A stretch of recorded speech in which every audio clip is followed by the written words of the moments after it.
নমস্কার all friends, আপনাদের আমার চ্যানেলে স্বাগতম জানাই। তো আপনারা হয়তো সবাই ভালো আছেন, সুস্থ আছেন। তো ভালো থাকুন, সুস্থ থাকুন।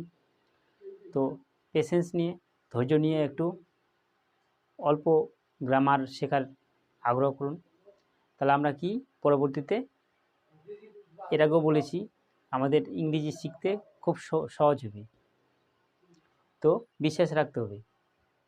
শুধু আমরা বিভিন্ন ভিডিওতে স্পোকেন ইংলিশ শুধু পড়ি, সেগুলো ইন্টারেস্টিং লাগে, কিন্তু তার ভিতরে কিছু কিছু জিনিস আছে, সেগুলো জানলে আমরা পারবো এবং শেখাতে পারবো, বা অনেক দিন সেটা আমাদের স্মৃতিতে স্থায়ী থাকবে। নাহলে শুধু দেখা আর শোনা হবে, কোনো কাজে লাগবে না। তো চলুন আমরা বাক্যের লাস্ট পার্ট, এটা সেন্টেন্সের লাস্ট পার্ট 4, এটি 4 নম্বর পার্ট। তো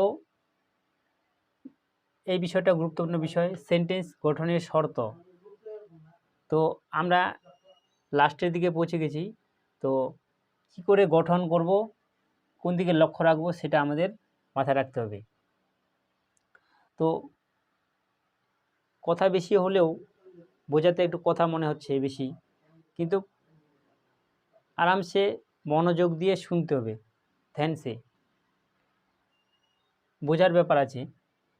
তো কতগুলি ওয়ার্ড পাশাপাশি বসলেই কিন্তু সেন্টেন্স হয় না। তো কতগুলি ওয়ার্ড যদি পাশাপাশি বসে, ধরে নাও তোমার ম্যাঙ্গো আর ক্যাট, আই, এরকম পাশাপাশি বসলে কোনো অর্থ প্রকাশ পাচ্ছে না, তো সেটা সেন্টেন্স হবে না। তো এগুলো আমাদের মনে রাখতে হবে। মনের সম্পূর্ণ ভাব প্রকাশ হওয়া চাই।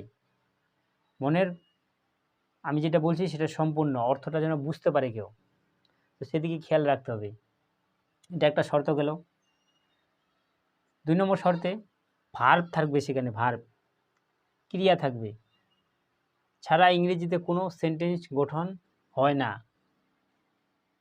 ক্রিয়া মানে কোনো একটা কাজ থাকবে সেখানে। আমি যা কিছুই করি, লিখি, পড়ি, গান গাই, খেলি, এগুলো ক্রিয়া থাকবে কিছু।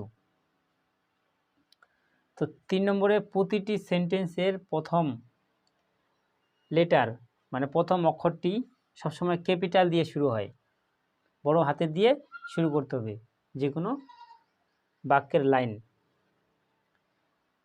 যে লেটার বানটাই আছে, এল দিয়ে শুরু আছে, তো এরকম লাইন যদি তৈরি হয় তাহলে এল দিয়ে শুরু হবে, বাকিগুলো না শেষ হওয়া পর্যন্ত ছোট হাতের দিয়েই করতে হবে। খালি কিছু কিছু নাম ব্যতিক্রমে সেটা বড় হাতের হয়, তো সেটা পরবর্তী কোনো ভিডিওতে বলবো। 4 নম্বরে সেন্টেন্সের শেষে ফুল স্টপ দিতে হবে, এগুলো শর্ত আছে। ফুল স্টপ, এই যে এটা ফুল স্টপ, ফোঁটা দিতে হবে, ফোঁটা। তাহলে এইগুলো আমাদের লাস্ট পার্ট সেন্টেন্সের। এরপরে আমরা নতুন অধ্যায়ে ঢুকব। তো এগুলো আমরা নোট করে নিব, পরবর্তীতে আমরা আস্তে আস্তে ধাপে ধাপে যাব, তারপর আমরা স্পোকেন ইংলিশে ঢুকব। তো তার আগে এই জিনিসগুলো আমরা মাথায় রেখে শিখে তারপরে আমরা অন্য বিষয় শেখার চেষ্টা করব। তো এই বিষয়গুলো বুঝতে পারলাম। তো কোনো প্রশ্ন জিজ্ঞাসা থাকলে নিচে কমেন্ট বক্সে লিখবেন, আর লাইক, কমেন্ট, শেয়ার করবেন অবশ্যই। আর নতুন হলে চ্যানেলটিকে সাবস্ক্রাইব করে রাখবেন, কারণ পরের অধ্যায়ের যাবতীয় বিষয় আপনারা যেন মোবাইলে আপডেট পেয়ে যান। তো বেল আইকন প্রেস করে রাখবেন অবশ্যই। তো শেষ করছি এখানে আজকে ভিডিওটি, পরবর্তী নেক্সট ভিডিওতে দেখা হবে। ভালো থাকবেন, সুস্থ থাকবেন। নমস্কার, জয় হিন্দ, জয় ভারত।